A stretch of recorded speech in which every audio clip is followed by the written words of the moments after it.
Ram Krishna Hari. A very great saint has said in Hindi, आराम की तलब हो तो बस एक काम कर, आराम की तलब हो तो बस एक काम कर, आ राम के शरण में और बस राम राम कर. Which means that if you feel like relaxing or sitting in a comfort zone, the only way you can do that is by chanting the Ram name. So, we offer our namaskars at the feet of Lord Vitthal and all the Varkari saints. We come to the next Abhang of Sant Muktabai's Tatiche Abhang, which continues with the same sentiment which was in the previous Abhang, because she is trying to convince her elder brother, Jnandev Mauli, who is behind the door of their hutment, locked away from the world because he is upset, disappointed, dejected at the way society treats them. She is trying to convince him in a gentle way but a firm way, just like a mother would do to her child, and she is trying to bring him out of that solitude and open the door and face the world. She is reminding him of his spiritual mission, that he is no ordinary soul, but he is a saint who is born for spiritual upliftment of people. The first line of our Abhang is, Brahma jaise taisha pari, amhi vadil bhute sari. That means all of us are bound by this oneness called Brahma. Brahma is the supreme consciousness, and each one of us, now here Vadil means our ancestors. So our ancestors, ourselves and the generations to come, we are all supposed to be having the same oneness flowing into us, the same consciousness, the same energy, the same prana shakti flowing into us. So here she says, Vadil bhute sari. That means those who were there, those who are there. Bhute means living entities, not necessarily only humans. She's talking about all living entities. So the same consciousness is there in all of us.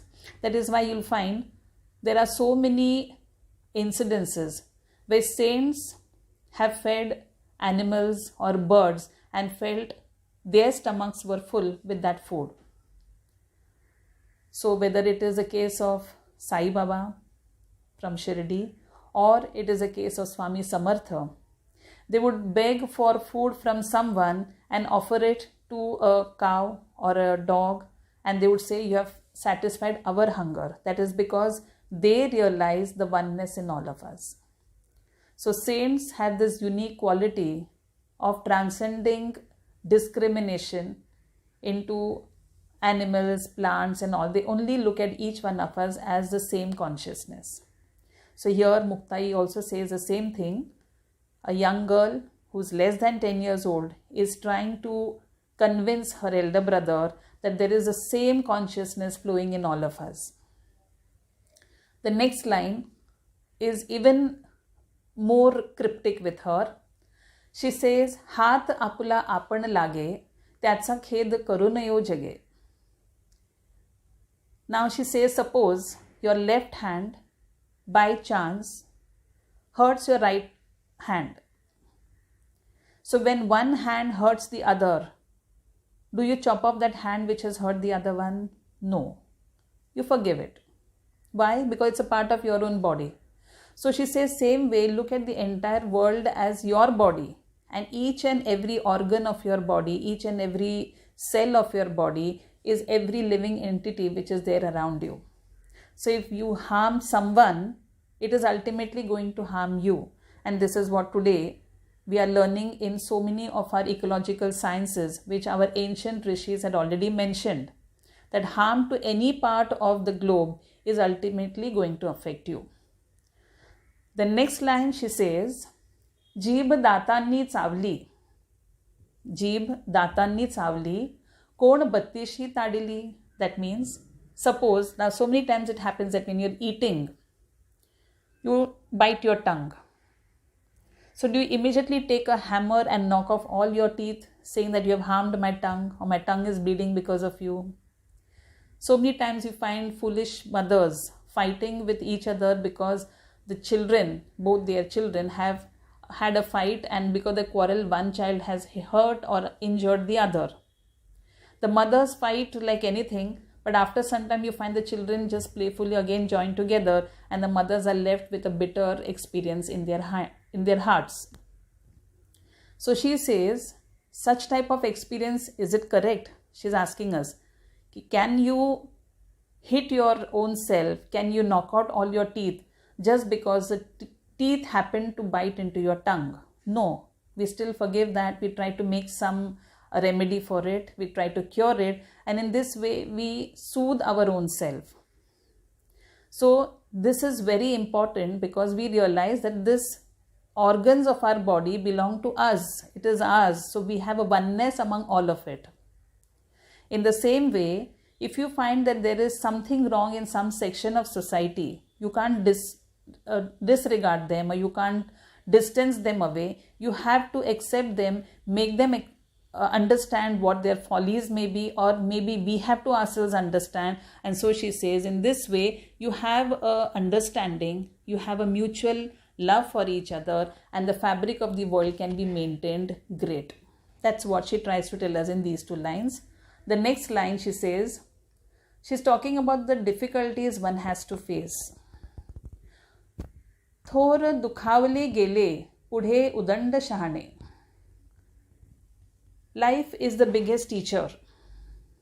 That is what she indirectly is telling us, that many great people, today we see so many people whom we call the world, the material world calls as achievers, people who have ranked it or who have gone up to the top at the peak in whatever field they may be.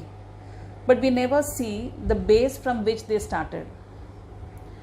Many of them had to face very severe hardships, and when they face all that, they overcome that, they have the courage, they learn from those experiences, they become hard and tough with that, and then they come up to the top.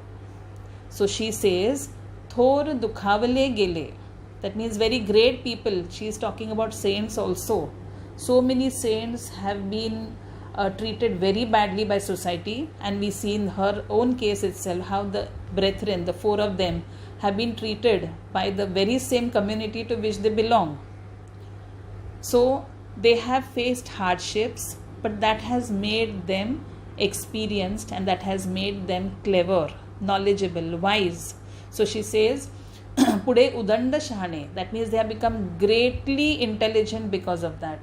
So your experience makes you very, very intelligent, makes you very wise. You know how to tackle situations because you have faced a situation like that in life. So it's not only applicable to her elder brother Jnaneshwar Mauli, it is applicable to all of us. That unless you face certain troublesome times, you cannot transcend and come to the next level. Like if you have to go to the next standard of your school education, you have to pass the final examination for it. So in the same way, for every stage of life, as I said, life is a big teacher. Every stage of life, we have to pass through various examinations. So instead of giving up on that, she says, go face it and become wiser. The next line she says, चणे खावे लोखंडाचे मग ब्रह्मपदी नाचे. Now, chana is gram, which we eat, which is made of, a edible thing which is soft. But she says these people, be it saints, be it people who are in the material life, be it freedom fighters, be it soldiers, be it achievers in the field of sports, academics, business, whatever it is, she says they have had to face very great hardships. And she says they have not eaten ordinary grams like us, they have eaten chana of iron. They have bit into that. That means imagine how hard it must be. There are so many cases we see where people have not got food to eat for so many days. They have overcome those situations and become great in life. With saints also it is the same. So she says that if you have come here on an earthly mission of uplifting all those people into their spiritual world, then for that you have to bear the hardships, you have to bear all these difficulties, only then you can come to that level. we have a very good example in front of us in the form of Jesus Christ. All of us know the story and have seen visuals on various films about his crucifixion. A small pin, even if it pricks our finger, we know the amount of pain that it causes us. Imagine being nailed on the cross and kept suspended there for such a long time, and still this great saint says, "Forgive them, for they know not what they do." So this is not an easy life. Why did he do that? Because he knew that he had to set an example to people that whatever it is, please don't give up on your true mission, that you have to become one with that ultimate reality. So here she says, Brahmapadi. Brahmapadi is supposed to be a status where you become one with him. When you become one with him, you have crossed or transcended all limits of the human body, the physical body. And that's why she says in the next line, Man maruni unman kara. Man means, the word man relates to mind, and that's why we are all human, or the word man comes from the mind itself. So mind is very important for human beings. It is a mind which creates mischief. It is a mind which gives us solutions to problems. So you should know how to use your mind to the best possible extent. But here she says, Man maruni. That means even that mind also you destroy. Because mind tells you to have memories. Mind tells you to have imaginations.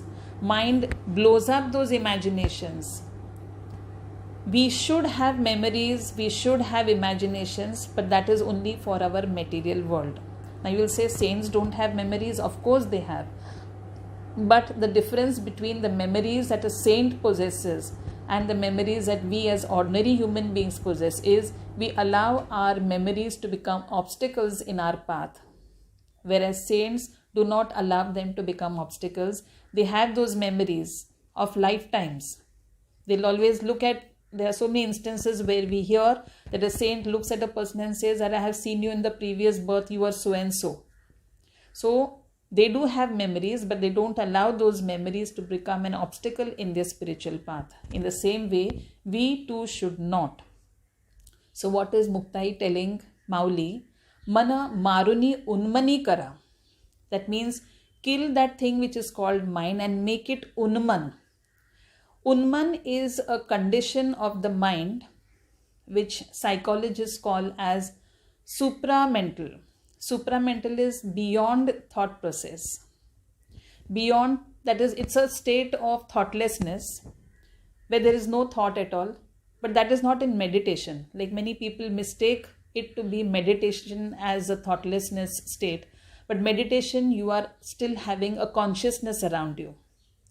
But when we talk of unman, the word unman means you have crossed even that. So you are not waking, you are not sleeping, you're not in the in-between state, you have gone somewhere beyond that. That is called unman. In that state, you are one with him. That is called as oneness with Brahma. So this is the state, she says, you can attain. Who? Mauli can attain, she says, provided you give up all these thoughts that I was being rejected, I was being slapped, I was being talked to in certain ways. She says, keep all those things away, like she says in the earlier Abhangs too. So here also she says that man maruni unman kara. That means kill what is called as your mind, which is feeding you with all this. See, you were said this. See, you were said that. See, you were slapped. So keep all these thoughts away and make it go beyond that thought process. Make it thoughtless. Make it go beyond consciousness and unconsciousness. So it's a state which very few people, very highly realized masters can gain. And she says, Tati Ugda Jnaneshwara. That means, don't forget, you have got the quality of going to that level of consciousness where you do not have any thought in you're a very great realized soul. You don't know what your potential is. You have infinity inside you. So please come out of that hut, open the door, Tati Ugda Jnaneshwara. This is what she says in the next Abhang. And further Abhang, how beautifully they transcend, and how Mauli listens to all that inside the hut, and what is being said by Muktabai is outside the hut. So it is for us, because we also are facing a dual world, one internal, one external. So where is the Tati, we all should know, and we should open that. So Tati Ugda Jnaneshwara. With this, we end this Abhang. We'll come to the next Abhang in the next section. Ram Krishna Hari.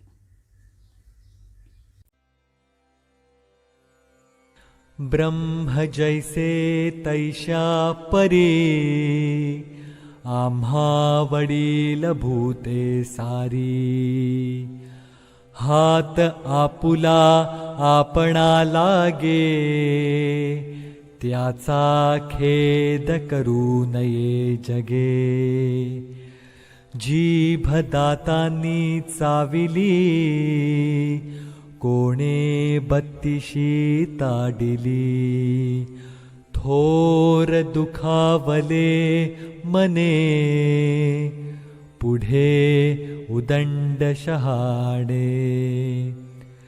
चणे खावे लोखंडाचे मग ब्रह्मपदी नाचे मन मारुनी उन्मन करा ताटी उघडा ज्ञानेश्वरा